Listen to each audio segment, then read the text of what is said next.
Dear Kuya Bono,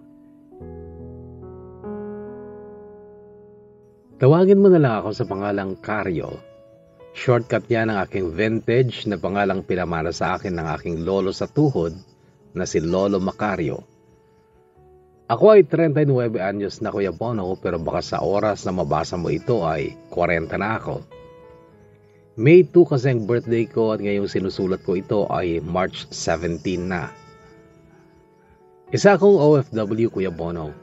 Pang-apat na bansa ko na itong Indonesia. Una ay nag-UAE ako pero mahirap masyado ang kinasadlakan ko doon kaya't lumipat ako sa Saudi, tapos Japan, then finally dito na sa Indonesia.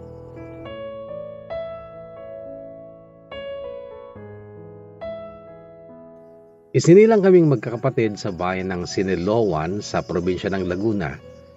Lumaki kami sa Muntinlupa pero napadpad din kami sa San Rafael, Bulacan. Tapos tinangay ng kapalaran sa Ilagan, dyan sa Isabela at ngayon ay naroon pa ang aming ina. May 1994, ika-10 kaarawan ko yun, Kuya Bono. Ginising ako ni Mama pero ayokong gumising dahil hindi pa sapat ang tulog ko. Itinayo ako ni Ate Maan habang yakap niya ako sa likod ko. Tapos sinampal ako ni Mama kasi iiyak daw ako. Nasa harap ng mukha ko ang mukha ni Mama at kahit naalimpungatan lang ako ay nakita kong may pasana naman siya sa mukha. Sa likod ni Mama ay nakita kong nakatayo ang bunso naming kapatid na si Maymay. Nakasukbit sa likod niya ang school bag niya pero hindi siya nakabihis. Bumalik ang tingin ko sa mukha ni Mama noong sabihin niya sa tonong pabulong ang, "Anak, aalis na tayo." Noon ay patulok akong kumawala sa pagkakayakap ni Ate Maan sa likod ko at dinampot ko rin ang bag ko. Sa harapan ng Durabox ko ay nakita ko pa ang ilang bag na punong-puno. Nilapitan ulit ako ni Ate Maan. 2 minutes lang daw, Karyo. Yung mga importante lang ang dadalhin mo. Bulong niya sa akin. Sa maliit naming sala ay natanaw ko si Papa. Naghihilik sa sofa. Sa itaas ng dingding na katabi ng sofa ay nakita ko ang glow-in-the-dark na wall clock. 2:00 pa lang ng madaling araw. 5 minutes later ay sakay na kami ng van ni Papa. Pero hindi si Papa ang nasa driver's seat kundi si Mama.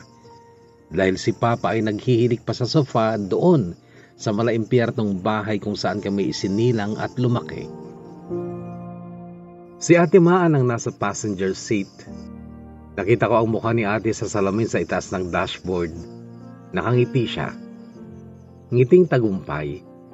Ngiti ng kalayaan mula sa aming demonyong ama.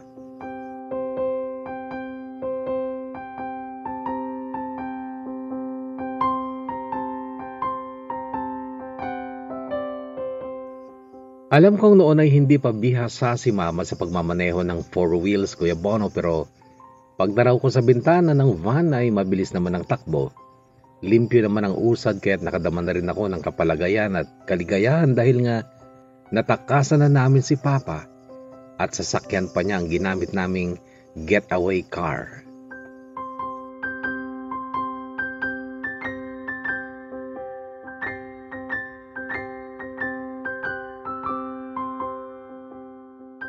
Hindi ko matandaan kung Los Baños o Calamba yung hinintuan namin nung medyo maliwanag na.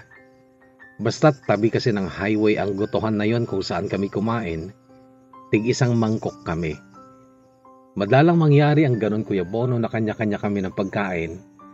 Mas madalas kasi ay pinaghahati-hatian lang naming tatlo ang anumang pagkain.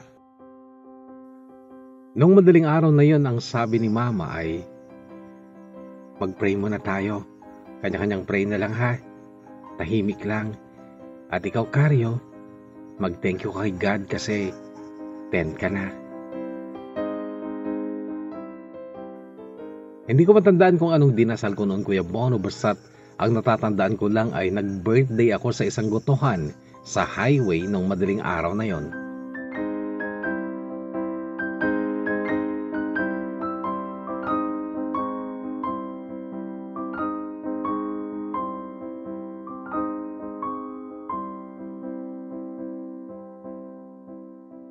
Tinakasan namin si Papa dahil wala na ni isa sa amin ang may gusto pang makasama siya sa iisang bahay. Lasenggo si Papa at kapag laseng, nananakit. Si Mama, laging may pasa. Kaibigan ni Papa ang kapitan at 5 sa mga lalaking kagawad. Noong magpabarangay si Mama, nag-iisang babaeng kagawad lang ang kumampi sa kanya, pero wala ding nangyari. Dati ring OFW si Mama at pera niya ang pinambili ng van na yon, na noong una ay pinapasada ni Papa. Pero mula nung nahilig si Papa sa sabong, nag-alaga na ng mga manok, doon na nagmumula ang pera niya at iniwan na ang pamamasada.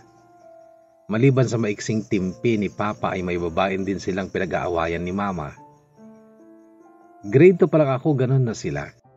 Umuwi lang si Mama mula sa Hong Kong nung mababalitang may babae si Papa.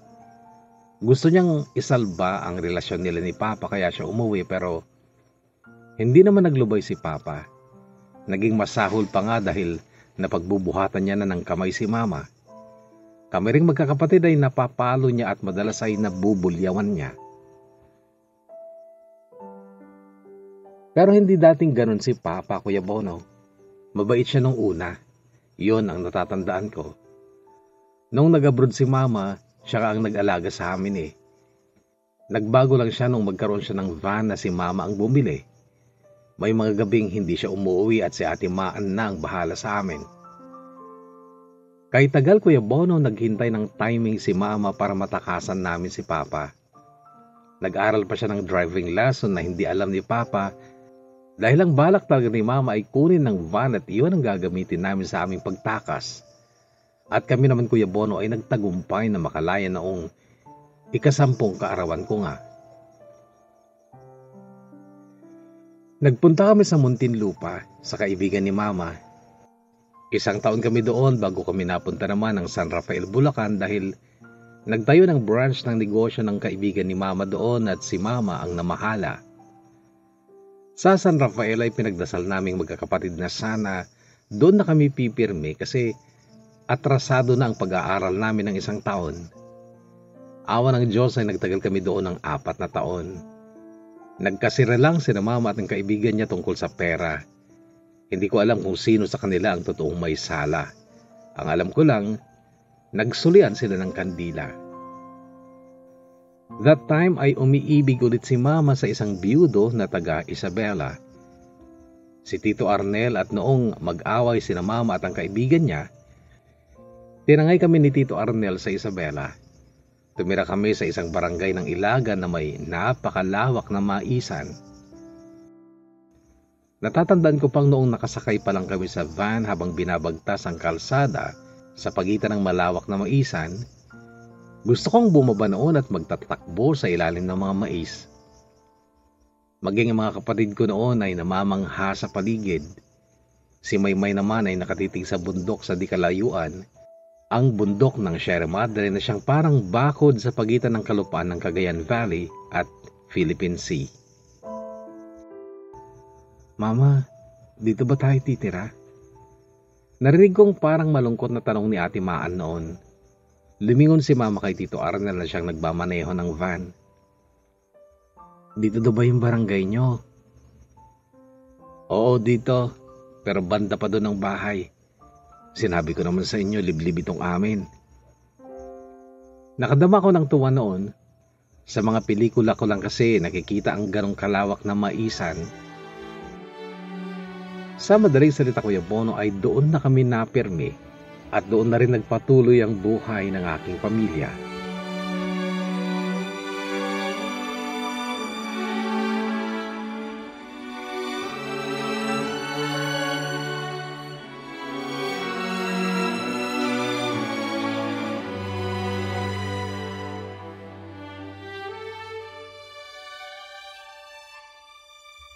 Noong taon na yon, Kuya Bono, year 1999, ay 15 anyos na ako, pero incoming 3rd year pa lang sa high school. Si Ate Maan naman ay 17 na pero 4th year pa lang sa susunod na pasukan. At si Ate Maan lang ang hindi masyadong natuwa na napunta kami sa Ilagan dahil that time ay may boyfriend siyang naiwan sa San Rafael, Bulacan. Si Kuya Wilfred na bayaw na rin ang tawag sa akin noon. Kuya naman ang tawag ko sa kanya kasi gusto ko talaga noon na magkaroon ng kapatid na lalaki. At natupad ito nung mapunta kami ng Isabela dahil lalaki ang nag-iisang anak ni Tito Arnel sa kanyang dating asawang namatay daw sa gamod o kulam. Si Tito Arnel, Kuya Bono, ay hindi ko mahuli-huli ang ugali nung nasa Bulacan pa lang kami. Hindi niya kami pinapansin na magkakapatid pero sila ni Mama nahuhuli kong naglalambingan, nagbibiroan. Kapag ganon ay aayos sila, seryoso na parang hindi ko dapat makita ang paglalambingan nila. Inisip ko noon na porke taga Isabela siya ay konserbatibo siya. Medyo nakilala ko lang mabuti ang ugali ni Tito Arnel nung magkakasama na kami sa isang bahay, sa bahay niya. Nadatnan namin noon ang kanyang nanay na si Lola Leoning pero umalis ito at lumipat sa isang anak niya. Si Lola Leoning dati ang kasama ni Tito Arnel at Arven sa bahay nila. Si Arven ang nag-iisang anak ni Tito Arnel. Halata noon, Kuya Bono, na hindi komportable si Lola Leoning na makakasama niya kami kaya siya ang umalis at hindi naman siya pinigilan ni Tito Arnel. Istrikto at seryosong tao si Tito Arnel, Kuya Bono.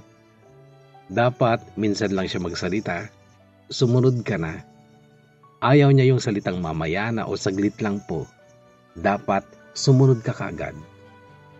Hindi talaga siya palabati at palangiti sa amin liban kay Mama. Sabi ko okay lang yun kasi madalas naman siyang wala. Driver kasi siya ng truck, Kuya Bono, at 2 beses lang sa isang linggo siya umuwi. Si Kuya Arven naman ay mas matanda lang siya sa akin ng 1 taon at 7 buwan. Naging magkasundo kami kaagad. Wala akong pag-aalinlangang sumama sa kanya at kahit saan siya pumunta, kahit naglalakad lang kami sa kainitan ng araw, maligo sa ilog. Kaya naman yung maputi kong balat noon, sa loob lang ng 5 buwan ay naging kagaya ng mga kulay ni na Kuya Arven, Buyit, Justin at Bulog na mga kabarkada ko sa barangay. At siya ko pa rin mga katropa sa Ilagan West National High School kung saan kami nag-aral. Masaya ako noon, Kuya Bono, sa mga simpleng bagay na nakalikha ng ngiti at tawanan sa amin. At nabahiran lang ng lungkot ang buhay namin nung maglayas si Ate Maan. Nag-iwan lang siya ng sulat na nagsabing huwag na siyang hanapin at huwag siyang pag-alalahanan dahil hindi daw niya ipapahamak ang sarili niya. Malakas ang kutob ni Mama noon na bumalik ng San Rafael si Ate Maan kaya't hindi talaga nag-alala si Mama. Sabi ni Maymay, wala na daw laman ang alkansya ng ate at marahil yon ang ginamit niya sa paglalayas. Matagal na nag-iipon si Ate Maan sa malaking alkansya niya. 3 Pasko sa pagkakatanda ko na yung mga napapamaskuhan niya ay pinapasok niya sa kanyang alkansya. Gagamitin lang pala sa paglalayas.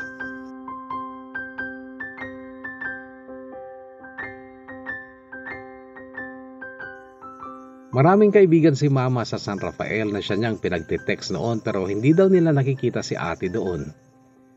Si Kuya Wilfred naman ay wala pang cellphone noon, maski kami kasi 1999 lang noon.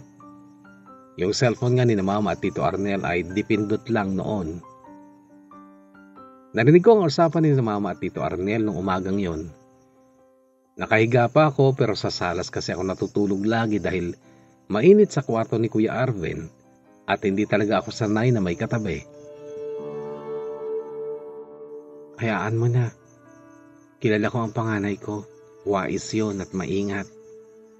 Talaga sigurong hindi niya gusto dito. Mas gusto niya doon kay Wilfred. Iyon ang narinig kong sinabi ni Mama. Hayaan mo siyang makisama sa boyfriend niya? Tanong naman ni Tito Arnel. Yun ang gusto niya eh. At saka lumayas siya, Ling. Ibig sabihin nun, matagal niya ng plinano yun. Kaso Kuya Bono ay hinanap pa rin siya ni Tito Arnel. Noon ko nasukat kung anong klaseng tao siya. Talagang inako niya ang responsibilidad sa amin. Ang sabi pa niya kay Mama ng umagang yon, nandito kayo sa poder ko. Konsensya ko kapag may masamang nangyari sa inyo. Hindi ako mapapanatag hanggat hindi ko nasisiguro na nasa mabuting lagay yung panganay mo.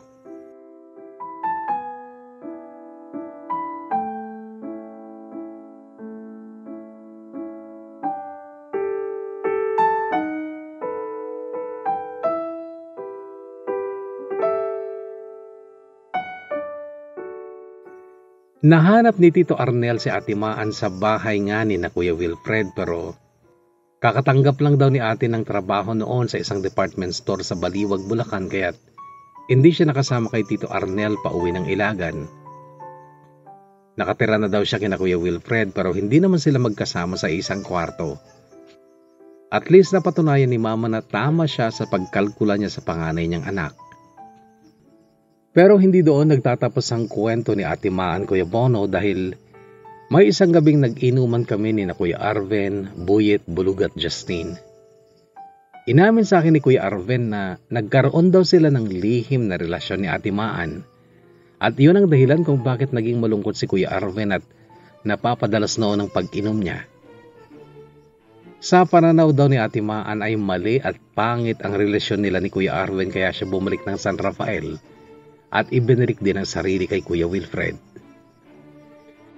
Hindi pa ako ganoon ka-mature noon, Kuya Bono, at parang sidekick nga lang ako ni Kuya Arven noon eh. Kaya wala akong matandaang komento noon sa naging sitwasyon nila ni ate. Ang bagay na yun, Kuya Bono, ang pagkakaroon pala ng relasyon ni Ate Maan at Kuya Arven ay hindi ko natatandaang nalaman ni na Mama at Tito Arnel. Pero yung tungkol kay Marigold, kaaga nilang nalaman at mismo si Marigold pa ang nagpaalam sa kanila. Hiyang-hiya ako noon lalo na kay Tito Arnel dahil siya ang nagpapaaral sa akin. Sinita ko kaagad noon si Marigold pero ang buwelta niya sa akin ay, bakit ayaw mo malaman nila? Kinahihiya mo ako?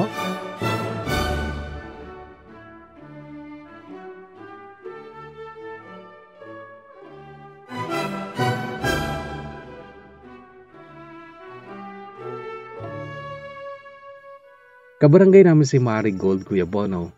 Pinsang buo siya ni Bulog na barkada ko. Nung una ko makita si Marigold noong pangatlong araw ko pa lang sa Ilagan ay napansin ko kaagad ang pagiging kakaiba niya kumpara sa mga kaibigan niya. Maiksi ang kanyang short, mahaba at maluwang ang kanyang t-shirt. Ang buhok niya ay maiksi, hindi abot sa balikat at mayroon siyang bangs na kapantay ng kanyang kilay. Ang kanyang mukha, maganda. Malakas ang boses niya at mabilis siyang magsalita. Parang hindi marunong magpreno ang dila at parang casual lang din sa kanya ang mga bad words. Siya din ang pinakamaliit sa kanilang tatlong magbe-best friend. Una ko siyang nakita sa pavement. Yun ay simentadong lugar na kasinlaki ng basketball court. Pero walang ring. Ang mayroon ay net ng volleyball pero hindi daw ginawa ang pavement na yon para paglaruan kundi para pagpatuyuan ng palay at mais. Katabi ito ng malawak na maisan sa dalawang side. Mga puno sa isang side at kalsada sa isang side. Sa likod ng mga puno, naroon ang ilang bahay na kinabibilangan ng mga bahay ni Bulog at Marigold. Magkapit bahay sila. Noong hapong iyon na nagpunta kami doon para maglaro sana ng volleyball pero walang bola, nadatnan namin si Nagudang doon, si Marigold.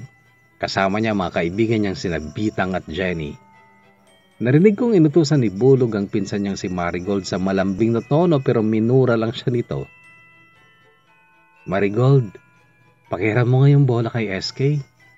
Pero ang sinagot sa kanya ni Marigold ay, Kinam? Marigold kapag may kailangan ka, Gudang pag wala. Ikaw ang humiram, ikaw may kailangan. Nagtawanan sino kaya Arven sa sagot na yun ni Marigold, na Gudang pala ang palayaw. Pagkatapos nun lumapit sila at sa akin nakatutok ang mga mata nila. Sino yung kasama niya mukhang binalatang singkamas na binabad sa sukang puti? Nagtawanan sina Bulog, si Kuya Arven ang sumagot. Kabsat ko, apay. Sagot niya sabay akboy pa sa akin. Kinam, kabsat. Kitnaon to po inaanang mo. Sa Tagalog, sinabi ni Kuya Arven na kapatid daw niya ako. Pero ang sagot sa kanya ni Marigold ay, Tangina mo, kapatid, wala kang nanay. Pero hindi man lang din na-offend si Kuya Arvin kay Marigold. Tumawa pa nga sila. Noong naglalakad na kami papuntang Purok 3 kung saan naroon ang basketball court, medyo malayo yun Kuya Bono, ay naitanong ko sa kanila kung bakit ganun si Marigold. Si Bulog ang sumagot. Laking Maynila yun. Sa squatter, kaya mala squatter ang bunganga. Ang tatas mag-Ilocano ah. Natuto na lang. 4 years na siya dito eh. At alam mo ba kung anong mga Ilocano words ang una niyang minemorize? Yung mga bad words. Nagtawanan ulit sila. Si Buyet ang sumabad. Pero mabait yun. Sabi niya. Tumawa ka agad si Kuya Arven tsaka sinabing, mabait pa rin sa'yo kahit binasted ka lang. Sabi niya tsaka sila nagtawanan ulit. Wala namang hindi binasted yun eh. Lahat ng nanligaw sa kanya binasted niya. Sagot ni Buyet. Ay totoo ba? Pati si Mark Anthony nanligaw kay Gudang? Tanong naman ni Justin. Oo, binasted lang din niya. Sagot ni Buyet. Nakilala ko din si Mark Anthony nung pasukan na. Doon din ako nag-enroll sa Ilagan West National High School kung saan nag-aaral ang karamihan ng mga kabarangay namin dahil yun ang pinakamalapit na public school sa barangay. Guwapo at maporma si Mark Anthony. May sarili pa siyang motor noon at napakarami niyang barkada. Dahil doon Kuya Bono ay lalo pa akong na-curious kay Gudang. Lagi ako nagtatanong sa mga kaibigan ko tungkol sa kanya. Hanggang sa isang hapong nasa harap kami ng tindahan, dumating sina Gudang at Bitang. Bibili din sila. Biglang nagsalita si Justin. Oy Gudang, crush ka daw ni Carlo. Nabigla ako sa sinabing yun ni Justin pero mas nabigla ako sa sagot ni Gudang. Sabihin mo sa kanya kami na. Then katahimikan sa 3 barkada ko. Bumili sina Bitang ng 2 soft drinks at paalis na sila nung makapagsalita si Kuya Arven. Oy Gudang, ano yung sinabi mo kay Carlo? Ang sagot ni Marigold ay, Kinam tuling, sabi ko kami na, gusto niya ako, gusto ko rin siya, bingeg. Nagkatinginan kaming 4 pagkatapos noon. Hindi sila makapaniwala at si Buyet, wow, congrats tol. Ikaw ang kauna-unahang boyfriend ni Gudang. Oy teka, wala naman akong sinabing gusto ko siya. Oo, wala kang sinasabi. Pero tuwing bubukay ang bibig mo, si Gudang ang tinatanong mo. Sabad naman ni Justin. Umakbay sa akin si Kuya Arven. Akbay na pabagsak kaya't medyo masakit sa balikat. Okay lang yan, Ton. Nauunawaan ka namin kung may pagkatorpe ka. Hindi yun Kuya Arven eh. Ayoko pa talaga magka-girlfriend. Nahihiya ako sa papa mo. Ba't mahihiya kay papa? Pinag-aaral niya ako eh. Tapos, mag-girlfriend lang ako. Ox lang yun. Maintindihan yun ni Papa. Tsaka girlfriend pa lang naman eh. Hindi ka pa naman mag-aasawa. Sumabad naman si Bulog na pinsang buo ni Gudang. Pero hindi kayo nagbibiro lang si Gudang. Baka it's a prank lang yun ah. Noon ay natahimik ulit kami. Binasag ni Buyet ang katahimikang iyon sa tanong na, pero ikaw ba, Carlo? Talaga bang wala kang gusto kay Gudang? Lahat ng mata ay sa akin nakatingin. Naghintay sa sagot kong, meron. Gusto ko siya.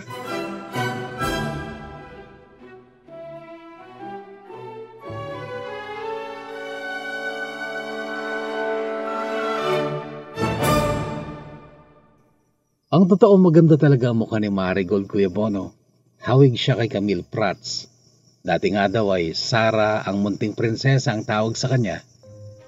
Yun nga lang kung gaano kabait si Sara, kabaliktaran yun sa asal at ugali ni Gudang. May pagkatomboy din ang kilos ni Gudang. Noong sa wakas ay pumayag na si Kapitan na malagyan ng ring ang pavement, doon na kami naglalaro ng basketball pero hihiramin pa rin sa SK Kagawad ang bola. Sina Gudang ang nanghihiram pero sa kondisyon na kalaro namin sila. Magaling mag-shoot si Gudang pero dahil maliit ay hindi nakaka-rebound. Sina Bitang at Jenny ang matatangkad at kapag naagaw ni Bitang ang bola, ipapasa niya ang bola kay Gudang at si Gudang naman ang mag-shoot. Ganon lagi ang laro nila, ganon ang style nila. At ganon din ang ginawa ni Bitang noong kasal ni Jenny. Yung bridal bouquet, Nung ihahagis ni Jenny ay nakita kong bahagyang lumayo si Gudang na isa rin sa mga abay. Halatang ayaw niyang makisalo sa bouquet. Sinalo ni Bitang ang bouquet pero parang bola itong ipinasa kay Gudang. Gulat si Gudang noon pero wala na eh. Nasa kamay niya na ang bulaklak. Nagtawanan na lang kami noon dahil sa expression ng mukha ni Gudang. Well, nung time na yun Kuya Bono ay 22 na kami. Graduating na ako sa college. Si Gudang naman ay nakapag-take na ng LET. Wala na sa baryo noon si Kuya Arven. Pulis na siya noon at na-assign sa ibang lugar. Kami na rin ni Gudang noon. Actually, high school pa lang kami ay kami na. Noong sabihin niya sa harap ng tindahan na kami na, naging kami na. At siya pang nagpupunta sa bahay para magdala ng gulay, bagay na gustong-gusto naman ni Mama. Sa ganong paraan na ipaalam ni Gudang na may relasyon na kami. Hinihintay ko naman noon na may masabi si Tito Arnel pero wala naman ako narinig sa kanya. Si Gudang bilang girlfriend ay napaka-weird, Kuya Bono. Siya yung typical na babae na gustong siya lagi ang nasusunod. Mataray siya pero malambing. Ang turing niya sa akin kung minsan parang bata, para niyang anak. Yung pag magbabasketball ako, may dala lagi siyang bimpo at mararamdaman ko na lang na pinupunasan niya ang likod ko. Kulang na lang ay lagyan pa niya ng polvo. Mataray siya, masungit, laging nakasigaw. Maiksi talaga siyang mag-short. Pero siya na siguro ang pinaka-conservative na babaeng nakilala ko Kuya Bono dahil ang tagal na namin magkarelasyon noon pero halik lang sa pisngi ang na-score ko. Yakap, ayaw. Lalo naman ang halik na lips to lips. Sabi ko nun sa sarili ko, okay lang yon. Makukuha ko naman ang higit pa doon kapag kasal na kami. Ang problema lang, kahit nung 25 years old na kaming pareho, ayaw pa rin niyang magpakasal kami. Ako ang first boyfriend niya, siya din ang first girlfriend ko. Kaya nga, parang tailored talaga kami for each other. Kaso, hindi ko talaga siya maintindihan. Lagi niyang dinadahilan yung trabaho niya. Sa high school siya nagtatrabaho. Graduate siya ng education pero kagaya ko rin siyang hindi maswerteng makapasa-pasa sa board exam. Siya ay 3 beses nang nag-take ng LET. Ako naman ay 2 at hindi ko na inulit dahil may trabaho naman na ako noon at siya, clerical job ang trabaho niya sa school. At demanding nga daw yun sa oras niya kaya hindi pa pumapasok sa isip niya ang magpakasal.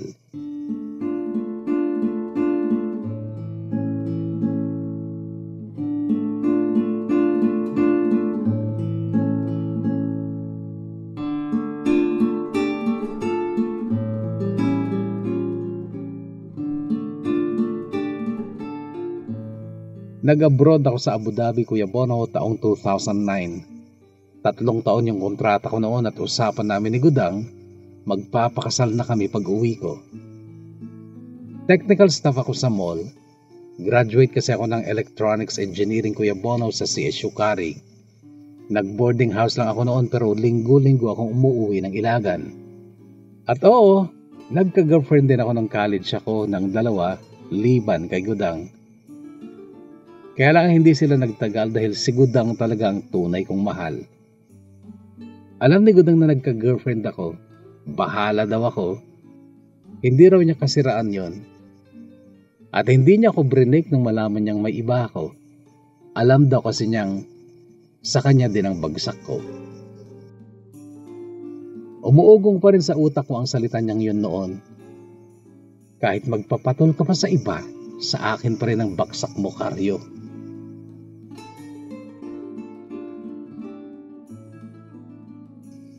Ang totoo, Kuya Bono, maliban sa katarayan at kasungitan niya, wala na talaga akong ibang maipipintas kay Gudang. Isa pa, hindi talaga siya easy girl. Well, kung una mo siya siguro makikita, iisipin mong babaeng pakawala siya dahil napaka-iksi talaga niya mag-short. At yung kilos niya, pati yung hilig niyang magmura, parang isa siyang babaeng pakawala. Pero ang totoo, malinis siya. Kahit ako na jowa niya na, smack lang sa pisngi ang pwede talaga. At kahit sinong lalaki siguro, aasamin talagang pakasalan ng isang katulad niya dahil nakakatiyak kang malinis na babae ang ihaharap mo sa dambana.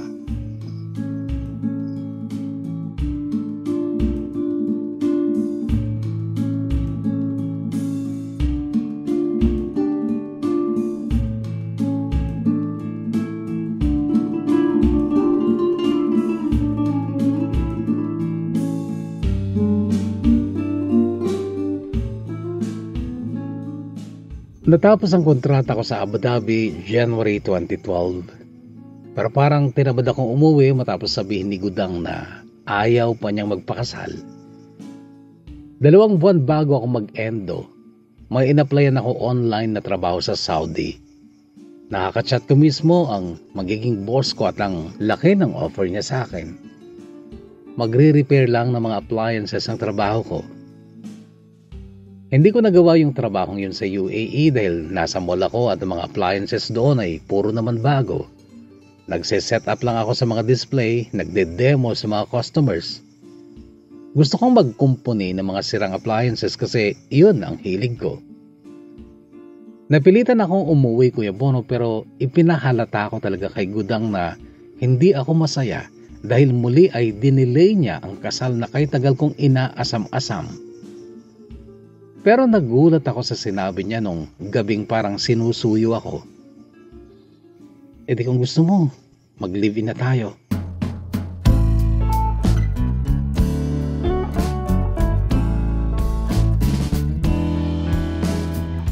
Natural, Kuya Bono, hindi ko yun tinanggihan. Sa bahay ng lola niya kami tumira. Nagpagawa kami ng kwarto sa bandang likod ng bahay ng lola niya. Kadikit ng kusina at doon kami nagsama, pero yung unang gabi naming magkatabi, Kuya Bono, ay hindi ko makakalimutan. Hindi lang dahil hindi ako nakatulog magdamag, kundi dahil nanginginig siya. Nagugulat siya sa bawat hawak ko sa katawan niya.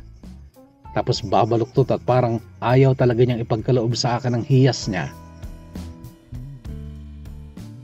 Sabi ko sa kanya noon, para saan ba tinayong ako mag-live-in kung ganito lang din pala?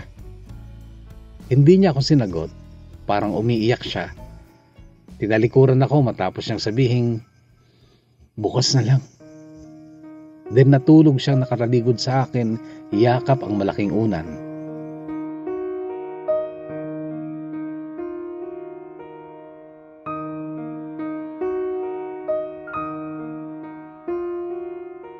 Kinabukasan ng gabi, nakainom ako. Nagulat ako dahil pagpasok ko ng kwarto ay may 4 na Red Horse sa ibabaw ng mesa. Inom muna tayo, sabi niya. Pero hindi naman ako ganun kabobo para kagatin ang teknik niya. Lalasingin niya ako para wala akong magawa. Siya lang ang uminom at nalasing. Kaya naman, Kuya Bono, lasing siya nung makuha ko siya for the first time. At ganun din ang mga sumunod pang pagkakataong may mangyari sa amin. Iinom muna siya para kusang loob niyang maibigay sa akin ang katawan niya. At sa totoo lang, hindi ako masaya, Kuya Bono, na parang halos wala siyang malay. Parang wala siya sa sarili niya. Kaya naman, Kuya Bono, talagang 3 beses lang na nangyari sa amin yon bago ako nag-flight papunta naman sa Tabuk, Saudi Arabia.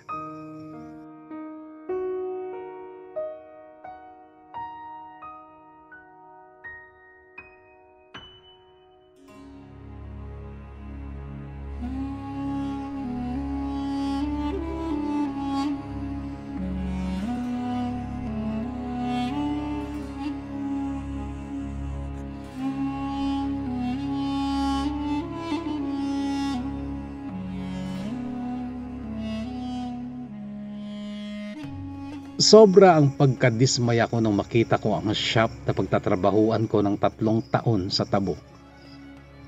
Maliit, magulo, madumi, pangit. May aircon naman pero luma at maingay. At 2 lang kami magkatrabaho ng Pakistaning may pamilya na doon. Noong dumating ako, pinatulog muna ako sa hotel pero kinabukasan ay dinala ako sa tirahan ko sa isang residential area ng mga Badu.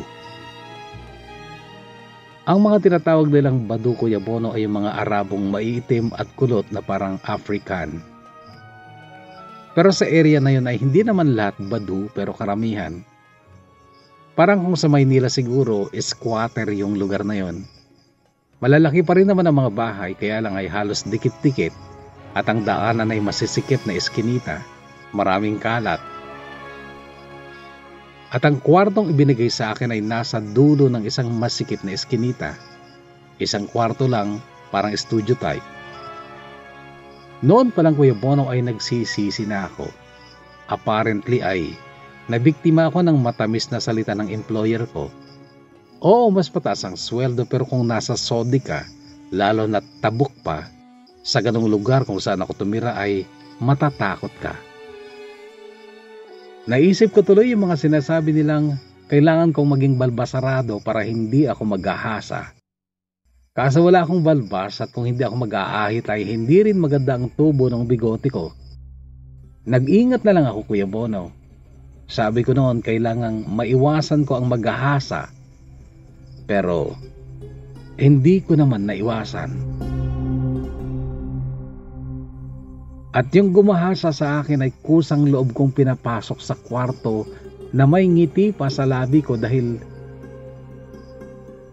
gusto ko din talaga siyang matikman. Itago na lang natin siya sa pangalang Samira. At oo, Kuya Bono, babae siya. Pilipina, tubong Pangasinan. Si Samira ang nagbigay ng kulay at saya sa maladesyertong buhay ko noon sa Tabuk, Saudi Arabia.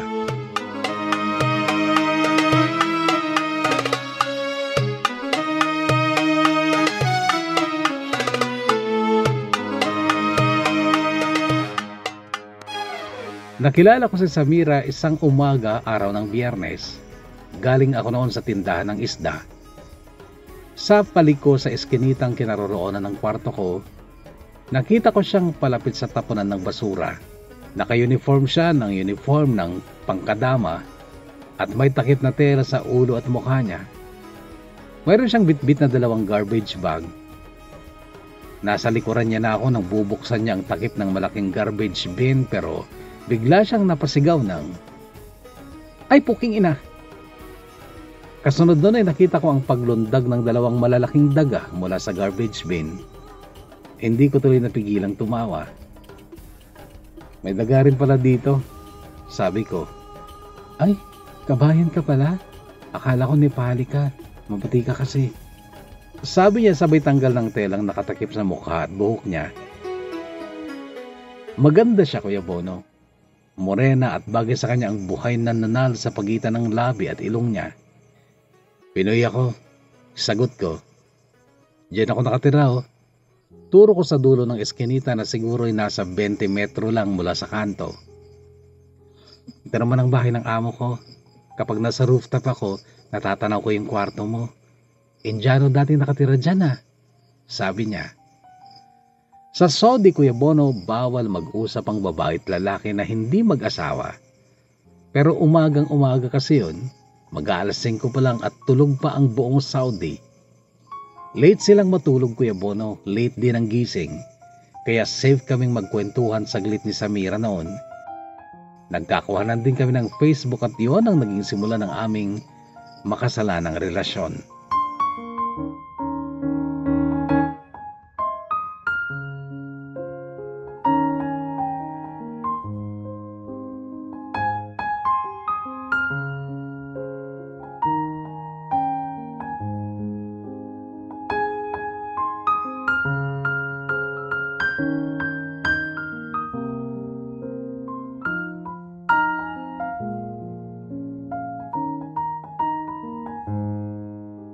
Dalawang linggo yatang dumaan nung magkahamunan kami ni Samira. Madaling araw ulit yon, sabi niya papasukin daw niya ako sa kwarto ko. I-rape daw niya ako. Sabi ko naman, dare.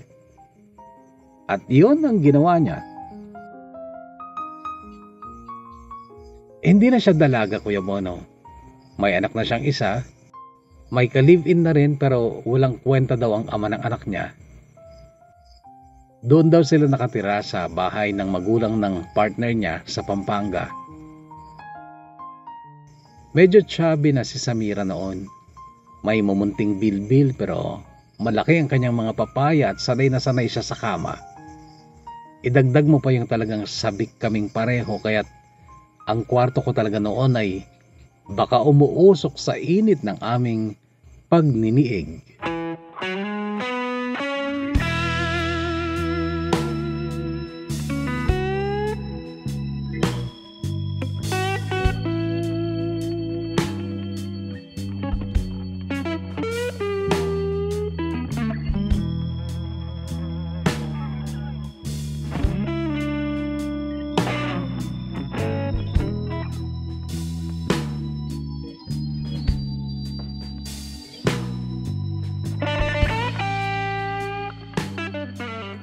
Kaya lang Kuya Bono ay patapos na ang kontrata niya noon at pauwi na siya ng Pilipinas.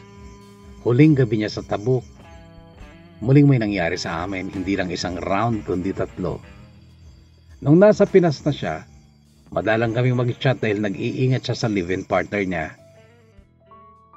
Nung lumuwas siya ng Manila para mag-report sa isang agency, natulog siya sa hotel kaya matagal kaming nakapag-usap. Pumunta naman siya sa Kuwait, Kuya Bono. Nagpatuloy ang relasyon namin at sa totoo lang Kuya Bono ay mahal na mahal ko na noon si Samira. Hindi ko siya kinukwento kay Gudang kasi guilty na talaga ako kasi nasakop na rin ng ibang babae ang puso ko. Nung college kasi ako, patay na patay ako kay Gudang pero nagawa ko pa rin mag-jowa ng iba dahil lang sa sex. Yung dalawang naging jowa ko talagang hindi ko naman sineryoso. At ganon din naman sila sa akin kasi alam nilang may girlfriend ako. Kay Samira, gusto kong hanapan ng paraan noon para maging kami talaga kasi mahal ko siya. Binabalak ko pa nga noon ang magpunta sa Kuwait nung panahon ng Ramadan pero hindi pala ganon kadali sa Saudi. Hindi kagaya nung nasa UAE ako na nakakapamasyal kami sa ibang bansa. Isa pa, hawak ng amo kong Arabo ang passport ko. May communication pa rin naman kami ni Gudang noon Kuya Bono. Sa text and call lang pero ako lagi ang kailangan magpa-load para makapag-uusap kami. Kaya hindi talaga madalas. Si Samira ang madalas kong kachat gabi-gabi sa bawat sandaling hawak niya ang cellphone niya. Nagsasabihan na kami noon ng I love you, mahal kita kahit alam naming pareho na may mga ka-live-in na kami na hindi na kami totally malaya. May mga sandali Kuya Bono na napapaluha ako kapag kachat ko si Samira kasi mahal na mahal ko na siya pero hindi lang namin maharap ang katotohanan ng malabong maging kami ng legal. Nung patapos na ang kontrata niya kasi 2 years lang ang naging kontrata niya sa Kuwait, patapos na rin noon ang kontrata kong 3 taon. 2 araw bago kami umuwi, nakipag-break na siya sa akin. Hindi ako pumayag Kuya Bono. Umiyak talaga ako. Sabi ko gagawan namin ng paraan. Ang sabi niya, "Wag na Karyo. Ayokong may babaeng masasaktan dahil sa akin. Baka mas makarma pa ako lalo. Ayusin mo na yung relasyon ninyo ni Ma'am Marigold. Good luck na lang sa inyo." Sabi niya tsaka niya pinatay ang phone. Ma'am Marigold ang tawag niya kay Gudang Kuya Bono kahit hindi niya personal na kilala sa Gudang. Nasabi ko lang dati na teacher si Gudang, ma'am na ang tawag niya kapag nababanggit niya si Gudang. Tinawagan ko ulit siya noon, matagal bago niya sinagot at umiiyak din siya nung tanggapin niya ang call ko. Karyo, paano natin isasara to kung tawag ka ng tawag? Tanggapin na lang natin. Ayusin mo na yung sa inyo ni Ma'am Marigold, please lang. Hayaan mo na rin ayusin ko din yung sa amin ni Oscar. Isipin mo na lang na yung nangyari sa atin na isang panaginip na hindi na mababalikan pa ulit. Sige na Karyo. Paalam.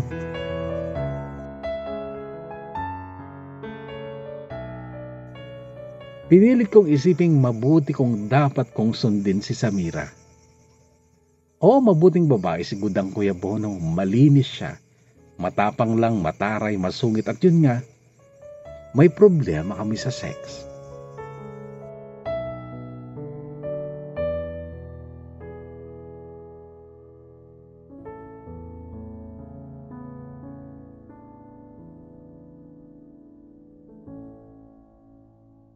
Okay, tatanggapin ko kung may mga magsasabing hindi mahalaga ang sex sa mag-asawa, pero sa totoo lang, tama bang kailangan niyang maglasing muna bago niya magawang ibigay sa akin ang katawan niya?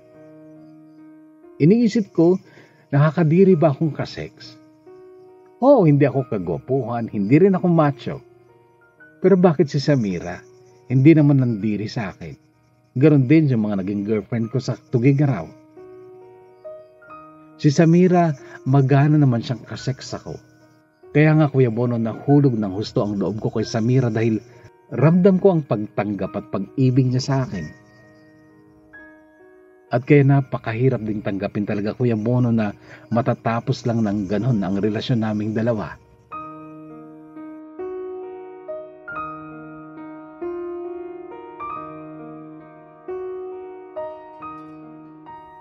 Natagalan ng konti ang pag-uwi ko dahil nagpa-release ako, nag-exit ako Kuya Bono. At ang nangyari, nagkasabay kami ng araw ng flight ni Samira pa uwi ng Pilipinas. Pero syempre, nasa Kuwait siya, nasa Saudi ako, at magkaiba kami ng eroplano.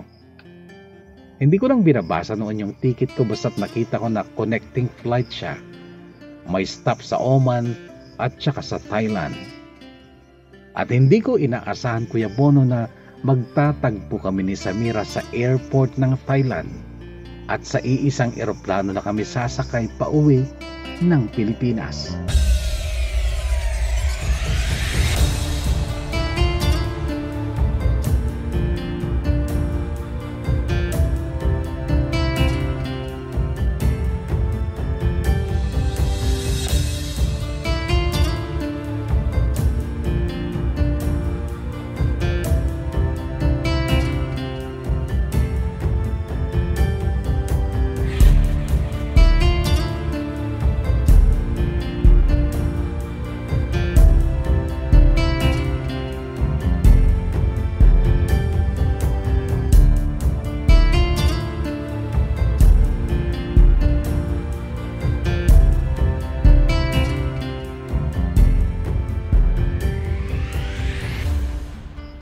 Eight hours and 45 minutes ang stopover namin sa Thailand.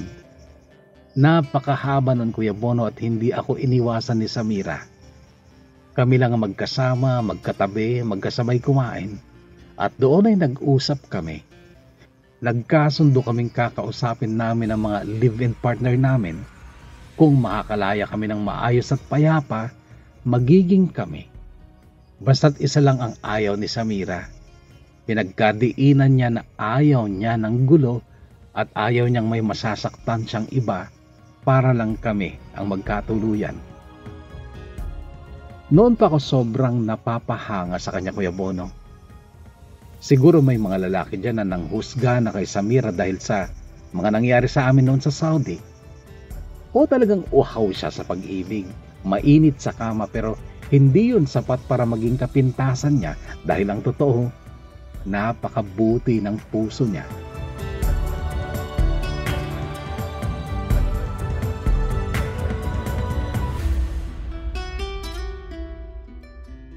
Naghiwalay kami sa Naiya. Dati niya nang sinabi sa akin na tatay at nanay ng live-in partner niya ang sasalubong sa kanya kaya hindi siya dapat makitang may kasamang ibang lalaki. Pag-uwi ko naman ng Ilagan, napahanga ako kay Gudang. Gumanda pa siya lalo Kuya Bono, kuminis pumuti. At sa totoo lang, gumapang ulit sa puso ko yung paghangang naramdaman ko sa kanya nung una ko siyang makita. Noong mga 15 years old pa lang kami. Napaka-cute na mukha niya, ang sweet ng ngiti niya.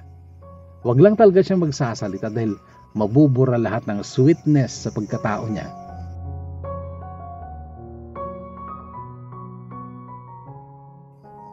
Kuya Bono, ni hindi na ako nagtangkang sipingan ulit si Gudang sa una hanggang sa 3 gabi ko sa Ilagan. Nagbakasyon din kasi noon si Kuya Arven na kapopromote lang kaya't gabi-gabi ang inuman. Pang-4 na gabi, kinausap ko si Gudang. Medyo nakainom ako nung ayain ko siya mag-usap ng masinsinan.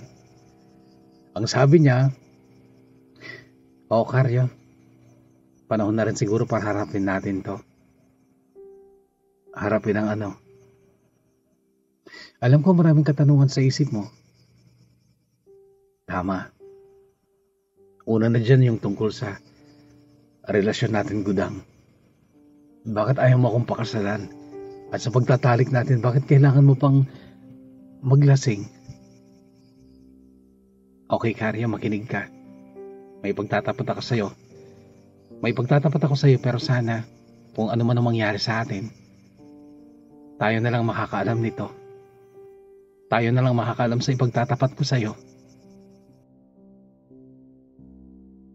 Kalahating oras siguro ang pag-uusap na yun, Kuya Bono, at naunawaan ko siya ng lubos. Naawa pa ako. Nakonsensya. Maging yung desisyon niya, Kuya Bono, na hindi na raw siya mag-aasawa. Masyadong pribado at sensitibo ang bagay na ito, Kuya Bono, kaya't binago ko lahat ng pangalan at tumanggi na din ako magpadala ng litrato sa iyo dahil kailangan kong protektahan ang imahe ni Gudang. Bata pa raw siya, grade 4. Ginagahasa siya ng stepfather niya sa Maynila at nag-iwan yun ng bangungot sa kanya kaya sa tuwing magtatangka akong may mangyari sa amin, binabalot siya ng takot at negatibong damdamin.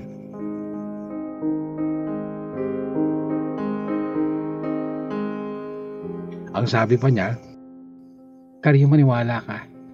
Tirinay kong paglabanan yun. Sinikap kong baguhin ang sarili ko kasi mahal kita. Mahal na mahal. Pero talagang hindi ko kaya. Magmahal ka lang ng iba. Patawarin mo ako pero hindi talaga kita mapapaligaya. Alam mo, obligasyon ko yun. Pero hindi ko talaga magagampanan kaya kahit masakit sa akin, Karyo, mag-asawa ka na lang ng iba."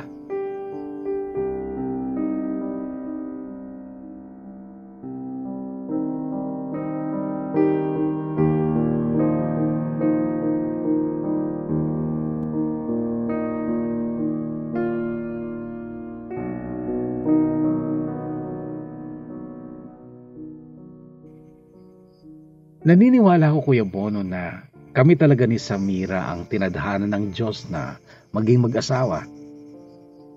Noong pinuntahan ko siya sa Pampanga, wala na siya sa bahay ng magulang ni Oscar. Mabait ang nanay ni Oscar. Sinabi niya sa akin kung saan ko makikita si Samira. Natagpuan ko siya sa kanilang barangay sa Rosales, Pangasinan. Halata pa noon ang mga pasa ni Samira sa mukha at sa mga braso niya. Ginulpi daw siya ni Oscar.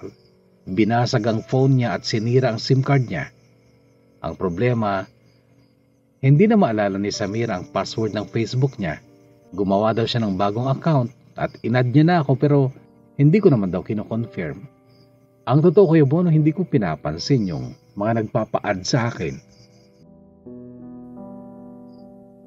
Noong gabing yun, Kuya Bono, ay hiniling ko sa tatay ni Samira ang kamay niya. Sabi ko, pakakasalan ko ang anak niya sa lalong madaling panahon. 4 months later, nagpakasal nga kami ni Samira. Ring bearer ang anak niya si Doran, anak niya kay Oscar na tinanggap ko namang parang tunay kong anak. Yung pagpapakasal namin ni Samira ay isinikreto muna namin sa barangay namin sa Ilagan bilang respeto kay Gudang kasi baka isipin niyang sobrang bilis naman ako nakahanap ng kapalit niya. Pero tunay na malakas ang puwersa ng mga tsismosa. Nalaman din ni Gudang at noong nag-a-apply na ako sa Maynila papuntang Japan, minsan ay umuwi ako ng Isabela at dumalaw naman si Gudang. Kapapasa lang niya ng let noon, Kuya Bono, sa wakas kaya't masaya naman akong kinongratulate siya. At long last, teacher ka na, sabi ko. Thank you. Sana ikaw din, mag-take ka din ulit. Kaya lang baka hindi mo na pala maharap kasi pamilyado ka na pala. Noon ako nagulat pero sinikap ko na lang ngumiti. Nalaman mo na pala. Ako ba? Pero anong klaseng babae naman yung agad-agad pakasalan ka? Tanong niya at medyo na-insulto ako kaya nagkwento na ako ng totoo na dati pa sa Saudi ay kami na ni Samira. Well, sana hindi ka magsisi sa pinakasalan mo. Mukhang ang cheap kasi ng kwento niyo eh. Sa bagay, kung cheap girl naman siya. Gudang, please wag mong husgahan si Samira. Kahit hindi ka niya personal na kilala, nirirespeto ka niya. Hindi ka pa teacher noon. Hindi ka pa pasado noon. Pero Ma'am Marigold ang tawag niya sa'yo. As if I care. Hindi mababago ang impression ko sa kanya, Karyo. Nasaktan ako sa sinabi niyo ni Gudang pero hindi na ako umimik. Nauunawaan ko rin kasi siya, Kuya Bono, at sa totoo lang, may kurot sa konsensya ko na hindi siya ang pinakasalan ko. Aminado ako, Kuya Bono, na talagang nagmadali ako noon na makasal kami ni Samira dahil mahal na mahal ko siya. Hindi ko na masyadong inintindi noon ang sentimiento ni Gudang at oo, handa akong mahusgahan sa parting ito.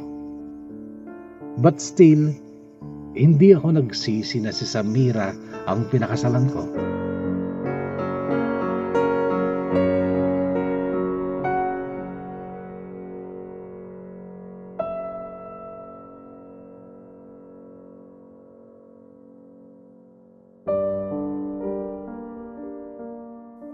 Noong taong yun ay nagbuntis din si Samira.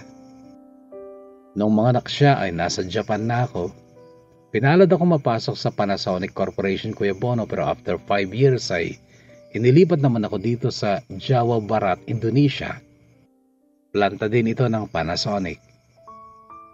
Hindi na ulit nag-abroad si Samira.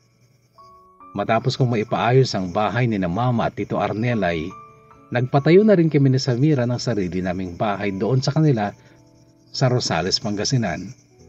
At sa ngayon ay bali 3 na ang aming anak, kasama doon si Dora na anak niya kay Oscar. Kada 2 taon, Kuya Bono, ay nakakauwi naman ako. Maayos naman kami. Ganon din sina Mama at Tito Arnel. May mga asawa na rin ng mga kapatid ko. Hindi nga lang nagkatuluyan sina Kuya Wilfred at Ate Maan, isang engineer din ang napangasawa ni ate. Si Maymay na bunso namin ang talagang nag-reach out kay Papa. Pagkatapos niyang mag-graduate ng college ay nag-stay siya sa Laguna at doon naman niya nakilala ang kanyang napangasawa. Si Papa naman ay maayos na rin ang lagay. Nagtino na rin siya sa bago niyang pamilya. Pero sila ni Mama ay hindi pa muling nagkaharap. Kami lang na mga anak niya ang nakausap niya dahil taga Laguna din nga ang napangasawa ng bunso naming si Maymay. Si Gudang, sa tingin ko, masaya naman siya sa pagiging teacher niya. Kaya lang ay nakaka-chat ko yung mga bata na taga doon sa Ilagan at sinasabi nilang terror at sobrang sungit daw ni Gudang. Sabi ko naman sa kanila, ganoon lang yun pero mabait yun. Subukan niyo kasi magpakabait at babait din yun sa inyo. Hanggang dito na lang, Kuya Bono, sana'y mabasa mo rin tong simpleng kwento ng buhay at pag-ibig ko. Maraming salamat din sa lahat ng kahugot na nakinig sa aking kwento. Gumagalang, Karyo.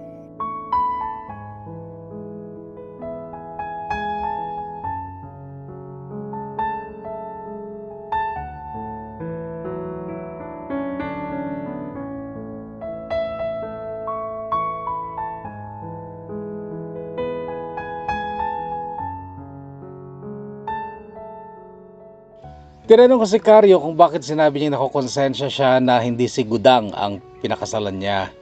Ang sabi niya ay parang reason lang daw o alibay, ano bang tawag doon? Yung sinabi ni Gudang tungkol sa past niya, yun ngang samantala sa kanya ng stepfather niya, na siyang reason kung bakit meron siyang ganong anong tawag doon? Trauma kapag magtatangka si Karyo na magtalik sila. Ang parang sinabi sa akin ni Kahugot na Karyo ay parang gusto po niya na pilitin ko siya, kumbinsin ko siya na siya pa rin ang pakakasalan ko at tanggapin ko yung pagkukulang niya habang hindi pa siya magaling, kasi meron naman daw chance na gumaling yun eh, kailangan lang ng time. Di ba 3 beses lang silang nagganon, so parang kung lagi-lagi siguro ay masasanay din. Kaya lang parang nagmadali nga talaga si Karyo sa pagdedesisyon kung sino ang kanyang pakakasalan. And it's not bad kasi ilang taon na ba siya noon, hindi ba? Mahigit 30 na yata. And ang sabi ko pa sa kanya, para lang huwag siya makonsensya, ay ang tao talaga, karamihan ng mga taong nagpapakasal, ang kanilang ginagamit sa pagdedesisyon na yung kanilang damdamin. Sabi ko, in love ka kay Samira that time, kaya nagmadali ka. And besides, narinig namin yung kwento mo kung gaano mo siya kamahal, yung effort mo talaga, pati yung kung gaano katindi yung damdamin mo para sa kanya. At sabi ko, wag mo na lang pagsisihan, wag ka na lang makonsensya. At kung meron mang hindi maiiwasang pagkurot ng konsensya, ay malalagpasan mo rin yan in the offing, hindi ba? And I do hope na wala na. And napanindigan din naman ni Gudang yung kanyang pagiging single at i-devote na lang ang kanyang panahon sa pagtuturo. That's not bad at all. Mabuti yan. At tungkol naman sa magiging terror, masungit niya, actually yung mga effective teachers ay ganun talaga, hindi ba? Although makaluma and hindi na rin legal kuminsan yung masyadong masungit at nananakit. Okay? So I do hope na maging maganda pa rin yung relationship ninyong dalawa ni Gudang as friends na lang for all time's sake. Upang sa ganoon, kapag meron kang napapansing mali sa kanya, ay pwede mong maitama, hindi ba? But still, I really salute you sapagkat ikaw ay tunay na mangingibig, sapagkat si Samira ay meron ng anak pero siya talaga yung pinili ng puso mo na pakasalan. So, isa na namang babae ang nailigtas sa pagiging single mom dahil sa'yo. Saludo kami sa'yo. Mabuti ka. Actually, mga Kahugot, mabait talaga sa itsura. Si Kahugot na Karyo. Actually, lahat ay nagpapadala ng picture sa akin. Kaya lang, for my eyes only. At hinihiling nilang wag nang i-publish o i-public. So, sinusunod ko sila. At mukha talang mabait si Kahugot na Karyo. Siguro, kaya siya yung pinili ni Gudang na patulan kasi parang harmless ba siya. Ganun, mapusyaw, na mapayat siya nung high school siya. And parang hindi talaga gagawa ng kalokohan. Siguro kaya nagtiwala si Gudang sa kanya na siya yung maging unang boyfriend. Kasi parang na-imagine ko rin yung sitwasyon ni Gudang noong time na yon, na pilit niyang nililimot yung pangit na nakaraan ng kabataan niya. And yun din ang reason siguro kung bakit naging mabagsik siya, masungit, mataray, kasi wala talaga siyang trust sa iba, lalo na sa mga lalaki. Gudang also has a very good story siguro to tell, kaya lang hindi nag-end sa paraang kikiligin kayo sapagkat hindi nga siya nag-asawa. Anyway, Kahugot na Karyo, muli maraming salamat sa iyo, and God bless you and your family. At ngayon sa atin ng mga shoutout, sabi ni Zihana Bango, pa-shout ko yung Bono, sana this time mabasa na, inshallah. Lagi ako nakaabang sa lahat ng channel mo. Thank you Kuya Bono and God bless you always. Ganoon din sa iyo Zihana at maraming salamat. Ash Kabasi, pa-shout ko yung Bono, salamat sa bagong kwento. God bless you din. Cherisa Mateo Kapagawan, Yahi, may bago ng papakinggan. Pa-shout po sa Tuwaw, Mami Janet, Manang Cheryl, Manong Ralph, Regine Marichu, from Cherisa Mateo Kapagawan. Casey Venesario, shout out to you. Lynette Alcantara Sidaya, pa-shout ko yung Bono, I've been listening here from Canan Lapas Abra. Magandang oras sa inyo dyan, mga Kahugot natin sa Abra. Happy listening to Jomar Ferranil and the rest of the Dabarkads. Caroline Castillo Agangan, pa-shout ko yung Bono, abangers dito sa Taiwan. Shout out sa inyo. Meryl Jewel, pa-shout ko yung Bono, always abangers sa mga upload nyo. Gusto nyo na ba akong magpadala ng part 2? Listening here in Japan, always ko yung Bono. Meryl Jewel, Ano ba ang pangalan mong ginamit sa iyong kwento? Anyway, gusto namin, syempre, lahat ng nagpadala na ng kanilang part 1 ay magpadala ng kanilang part 2, inshallah. Mark Jacob M. Vargas, masyad ko Ebano, pati na din sa kapatid ko na si Donna Vargas, na lagi na din nakikinig sa mga stories mo. Recruiter ako. God bless you. God bless you, Mark Jacob M. Vargas. Thank you so much. Lalo tayong lalakas kapag ganyan. And Jenny Gallardo Taberna, pa-shout out. Shout out to you, Jenny. Erna Linda Evangelista, salamat kay Bono. May mapapakinggan na naman ako habang nagtatrabaho OFW ng Hong Kong. Rizabel Gaspar Eclar, shout out to you. Katrina Timbresa Magayano, hello Kuya Bono, pa-shout out po sa family Magayano, Bungor ng Matalaw, Santo Niño, Cagayan. Carol Tungpalan Batugal, para maganda po ito Kuya Bono, connecting flight kami, Metlang, no agawid kami Pinas. Oo, ako din nung ako yung nag-a-abroad ay laging connecting flight. Walang diretso talaga. Kasi mas mura yata, mas mura yung connecting flight, di ba? So, syempre, yung mga employer naghanap lagi ng mura. Na-experience ko actually din sa Thailand yung 12 hours na paghihintay ng next flight. Napakatagal. Buti na lang ay maganda talaga yung airport ng Thailand. So, ayos lang. Lenor Bichayda Tusi, shout out uli from Aurora. I love you. Stay safe. Lenor, shout out to you. Mga Clip Jeric Ongat, pa-shout po from Uma Lubuagan, Kalinga. Palagi pong nakikinig sa DKB. Halos lahat ng story na pakinggan ko na po. Maraming salamat sa iyo, Jeric. Jomar Tolentino Parbo, pa-shout from Lasam, Cagayan. Winter Heart, pa-shout ko yung mono from Banga, South Cotabato.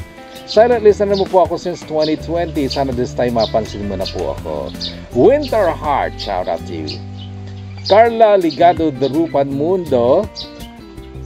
Shout out nga po, kuya, sa asawa ko na si Leopold Basilin Gamilia Mundo. At mga anak ko, sina Mark Leo, Ray Mark, mahal na mahal ko kayo. From Carla Ligado Darupan Mundo. Maisel Salvador, shout ko Bono sa family ko dyan sa Cagayan Valley, Salvador family and Villanueva family. Salamat sa bagong kwento. I can't wait hear from Saudi Arabia. Ayan, shout out sa lahat mga kahugot natin dyan sa Middle East. Kumusta kayo? An Kanayonak Agab-Abang, Kuya Bono. Salamat An.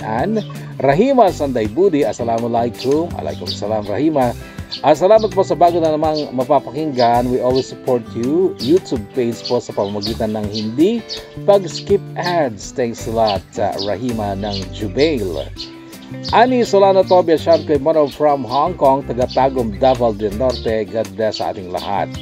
Maynard Castro, pa-shout kay Mono sa mga family ko dyan sa Barangay Dasun Castro family. Happy Fiesta sa inyo dyan. Sayang, hindi ako makakauwi. Adupay met, pakilamutan na fiesta. Yan, tama ka. Na-experience ko yan, mga fiesta na yan sa Cagayan. Solana din, Enrile. At syempre, Tugigaraw. Linaw East, Linaw West. Ayan. Lagi nag-aaya dati si Mami Rasha sa mga fiestahan dyan sa Linaw. Jocelyn Pasco, kung ibo na please shout out. Candidate ko ng Mr. Gay. Ryu Ubasa at sa aking muse Jovi Badungon, maraming salamat. You did your best sa mga anak. Salamat sa pag-present sa ating Purok Uno, Santa Maria, Kawayan City. God bless po. Ivy Basa Martinez, shout out to you. Zel Silverio, hello Kuya Bono, listeners mo na po ako. High school pa lang po ako nung nasa radyo ka pa. Ganun. Listening here in Hong Kong from Bagao, Cagayan. Thanks a lot, Zel. Phrase Cube Unilia. Shout ko Bono sa mga kawork ko dito sa Dolly Region 2. Baka sa sunod ako naman ang mapapakinggan yung kwento. Stay safe po and God bless. Phrase Q Bonilia. Wally Amarillo Malyari Nanali. Shout ko Bono. Buti pa dito sa FB lagi akong updated, pero sa YT di man lang ako ma-notify. Baka kailangan mong mag-subscribe, kahugot na Wally, sa ating mga channels para magkaroon ka ng notification. Weng Lintang Hidjom Draman, Pasal Kwe Bono, Abangers from Quirino Province, with love, thank you. Susan Aquino Galiabo Viernes waiting from Hong Kong. Kate Austria, palagi mo po tagapakinig Kuya Bono. Salamat sa panibagong papakinggan. Thank you, Kate Austria. And Jocelyn, solid the bangers mo po ako Kuya Bono. Salamat po may bagong kwento. God bless you din, Jocelyn. Daisylin Ferrer Bidanya, pasyat Kuya Bono. Wesley Galan sa Apalia. It's me, Daisylin Bidanya, ang nag-iisa mong asawa. Konting hintay na lang asawa ko. Matatapos na ang kontrata ko dito sa Doha, Qatar. Hindi ka na babalik, Daisylin. Aldrin Monterosa, pasyat Kuya Bono. Panay-damin po ang pinsan ko na si Mark Jacob M. Vargas na lagi nakikinig at lagi nakaabang sa mga bago po niyo pong upload. Salamat, Aldrin. Nicholas Lincoln Redberg. Salamat, may papakinggan naman kami. Salamat, Nicholas. Lilibet Balinsad Sabado, pasyal Kuya Bono sa anak ko na si Kerwin Angelo and Sabado and Balinsad family of Minagbag, Quezon, Isabela. Marites Basha Domanas, pasyal Kuya Bono, solid bangers ng Kuwait. Salamat, Marites. Ella Reyes Corcuera, ito na. Shoutout kay Moises de la Cruz. Magkaibigan lang po kami Kuya Bono, wala na pong ibang relasyon. Yan, kasi pina-shoutout niya yung special someone mo. Na-curious lang ako nun. Okay. Ma'am Ella, thanks a lot at nagparamdam ka. Maylene, hello Kuya Bono, magandang gabi. Salamat, shoutout, God bless you always. Thanks a lot, Maylene. Joe Gumaru, magandang gabi Kuya Bono. Pasyal po kay Edison Mirasol, Warren Gazingan at sa asawa ko na si Rosemary Gumaru mula dito sa Santa Maria, Isabela. And Roslyn, shout Kuya Bono all the way from Hong Kong. Salamat. Ann Ignacio of Sampaloc, Cabatuan, Isabela. Angela Ligayo, pasyal Kuya Bono from Bagao. Thank you, Angela. Edison Mirasol. Shoutout sa mga tropa ko at sa asawa ko na si Sally Mirasol. Benji, Sister Way, pasyal Kuya Bono sila Madam Crystal Calabiao, si Baluka, and Xavier Payne, Baltazar Idmilao. Abangers mo po sila from Santa Ana, Cagayan. John Acaso Dalanon Maron, pasyal Kuya Bono sa aking magandang kakambal na si Joan Acaso Dalanon. Welcome home and I love you. Galing po ng UAE. Panghuli, Joy Ogano Bantok. Thank you Kuya Bono. So nawala na yung 2020, first 20 natin ano. Binabasa ko lahat ng shoutout. Mahigit 50 lang naman yun. Sagad nga lang sa hininga. Anyway, maraming salamat mga kahugot. At muli tayong magkakarinigan sa panibagong kwentong hatid ng Kahugot TV, the Kahugot YouTube channel. Stay healthy, Kahugot. Stay safe and God bless us all.